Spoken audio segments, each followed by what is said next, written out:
आज कौमी असम्बली समेत अब इस वक्त चारों सूबों और कौमी असम्बली के तमाम मेंबरान, स्पीकर, डिप्टी स्पीकर दोस्त सूबों में सब हल्फ उठा चुके। बहुत बहुत मुबारक सबको। जो जीत कर असम्बली में आए उनको मुबारक, जो जीत गए असम्बली में नहीं पहुंच पाए उनको मुबारक, फार्म 47 वालों को मुबारक, फार्म 45 वालों को मुबारक। आगे बढ़ें। मुल्क बदतरीन मुआशी बहरान में है, बदतरीन सियासी बहरान में है, नफ़रत तकसीम इंतहा पर है। दायरों का सफ़र प्लीज़ ख़त्म करें, लड़ाइयाँ ख़त्म करें, मईशत पर तवज्जो दें, अवाम पर तवज्जो दें। एक दूसरे को फ़तह करने से बेहतर है कि इन मसाइल को फ़तह करें। दूसरी बात है जनाब स्पीकर के सदर का ने जो दो पहली बातें की कि निगरान वज़ीर-ए-आज़म की समरी में उनके लहजे पर वो दुरुस्त कहा, उनका एतराज़ दुरुस्त था, और जिस तरह सदर को उन्होंने मुखातब किया वो भी नहीं करना चाहिए था निगरान वज़ीर-ए-आज़म को। और जो इल्ज़ामात इनडायरेक्ट या डायरेक्ट लगाए गए वो भी नहीं लगाए जाने चाहिए थे। हालात जैसे भी हों, एक ओहदेदार को या चीफ़ एग्जेक्टिव को और दूसरे ओहदे पर, यानी वज़ीर आज़म और सदर, अगर आसान लफ्ज़ों में कहूँ तो उनका एहतराम एक दूसरे को रहना चाहिए।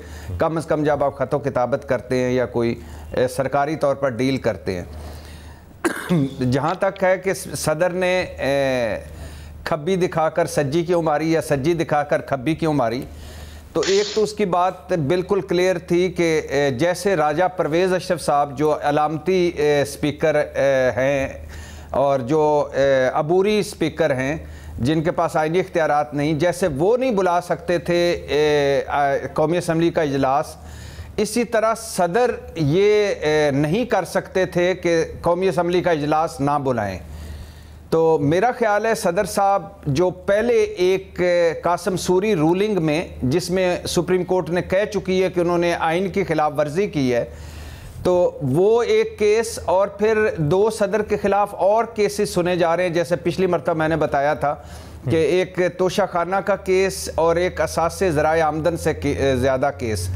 तो सदर साहब को ख़ुद भी पता है कि सदारत के बाद हालात ख़राब हो सकते हैं, लिहाजा उन्होंने इस मरतबा आईनी खिलाफ वर्जी से बचने के लिए रात 11:15 बजे, यानी जब उन्होंने देखा कि कौमी असम्बली का इजलास भी हो गया है, सुबह इजलास भी होना है, और अगर मैंने 12 बज गए या ना किया तो आईनी खिलाफ वर्जी भी हो सकती है, लिहाजा सदर साहब ने वो एक जो अपना बात थी वो करके आईनी खिलाफ वर्जी से बचने के लिए एक जो फॉर्मेलिटी थी उनके हाँ वो पूरी कर दी और इजलास बुला लिया या समरी उस पर दस्तखत करके भिजवा दी और साथ अपने तहफ़्फ़ुज़ात का इज़हार भी कर दिया।